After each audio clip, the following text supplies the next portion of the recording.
Today we're going back in time to a place that hasn't changed in centuries. We'll have lunch in a Moroccan home and explore Tamegroute, Morocco. We're going to show you how and where this beautiful pottery is made. We're going to a village in South Morocco, 18 kilometers from the city of Zagora. Ceramics is what this city is famous for. Tamegroute is known for its green pottery glaze, and it's kept its secret here since the 11th century. Over time, many people have tried to explore the mysteries behind the green clay with no success. The craft has been passed on from father to son, from one generation to another. I had no idea at this point what we were about to see, but I do know that we're going to walk through this small village to reach the factory where they make the pottery.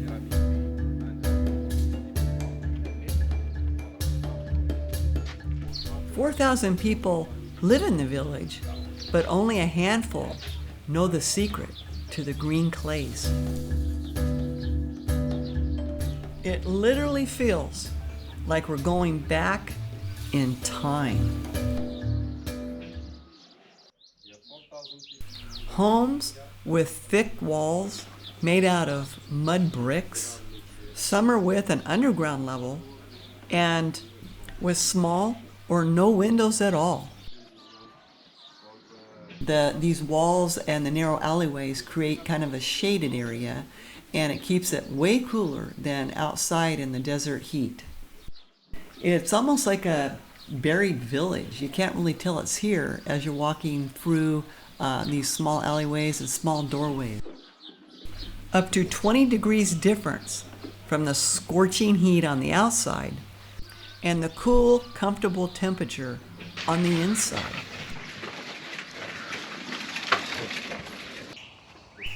It's a unique experience getting close to a lifestyle that's unfamiliar or forgotten by the Western world. Wow, oh my gosh, I can't believe what I'm seeing is real. It's not a movie set. This is real, not a tourist trap stage show. Primitive enterprise, but producing art ceramics that are worldly to be displayed on any gallery shelf. Behind each of these doors is where the potters work. Tamegroute, it gets very hot, and so they've innovated this process where the potter sits down in this hole to keep him cooler, and the floor doubles as a working space. He's turning the wheel with his feet. No need for electricity here. Isn't this amazing? Yeah. Perfect. Perfect.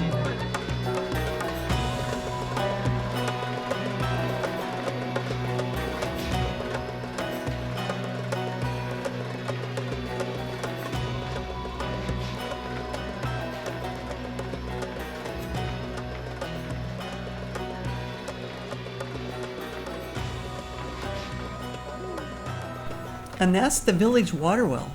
It's quite deep, actually.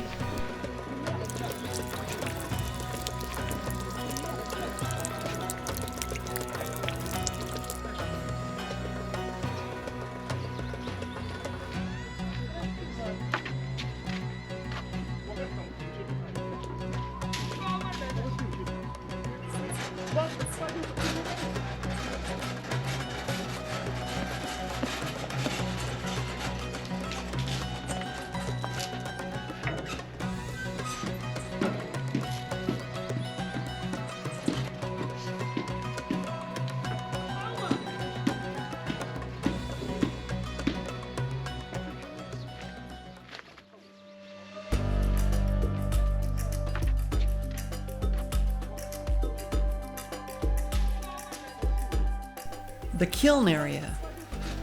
This is where the magic happens.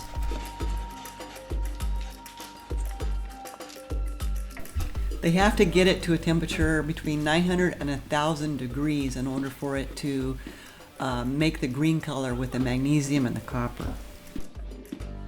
There's a man inside this kiln stacking the shelves with pottery.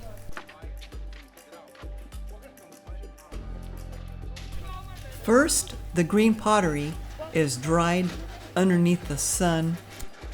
You see stacks and piles of pottery all over the yard.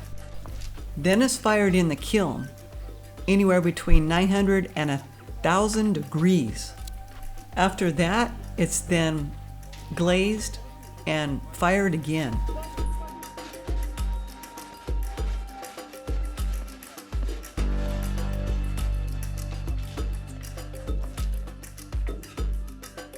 They use a desert grass, and also they use palm wood to reach the desired temperature.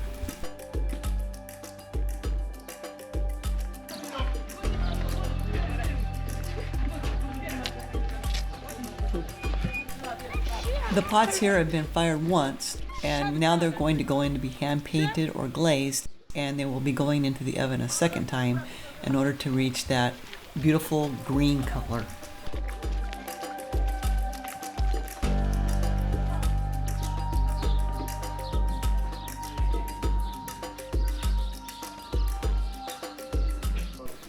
If you're really interested in this process, they have a 2-week training pottery course that you can sign up and stay here in the village and learn hands-on.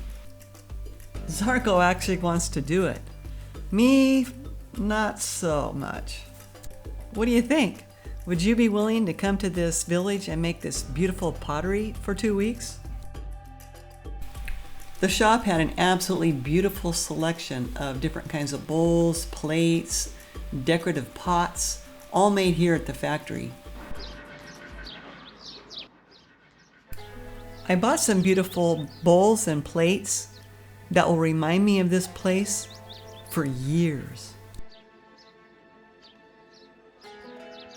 If you're traveling to southern Morocco, be sure you stop in this village.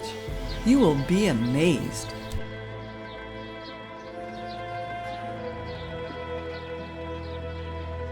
It's time for lunch. How about visiting a local home?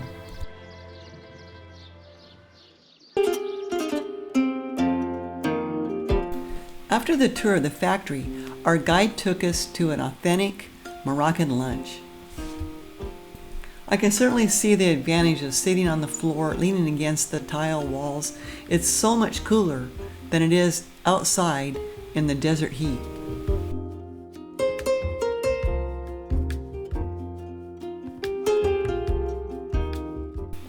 There truly is an art to making the Moroccan tea. First they use the tea, then they steep a lot of mint, and they use a lot of sugar.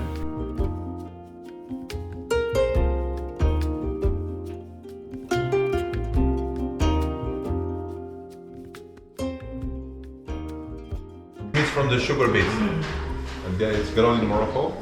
It's 2 kilograms.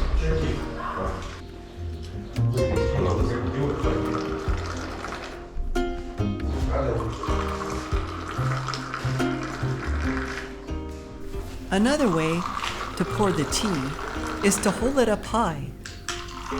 And I think it helps cool it down. I'm not totally sure. I know one thing, I tried it, and it's not that easy to do.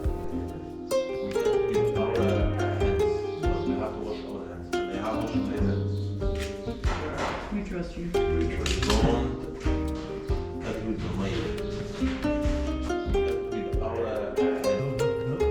Wow. Look at this.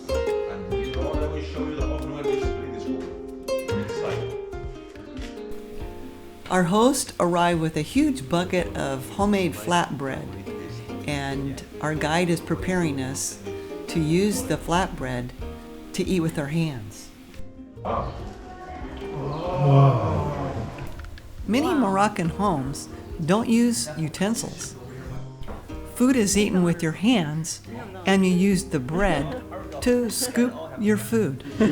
Okay. Oh my. Wow, that's a whole chicken. Moroccans use these clay pots called tangines to cook chicken, couscous, and today we're having tangine chicken.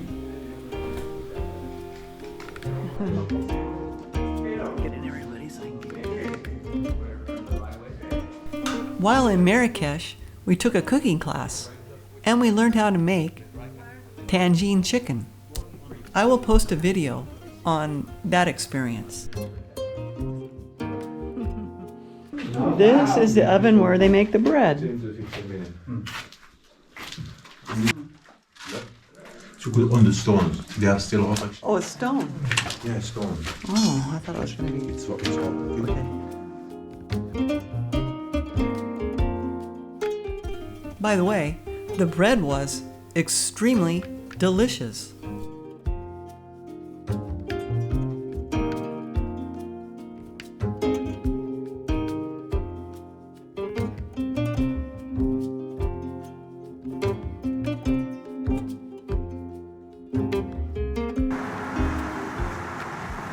We're heading to our next destination.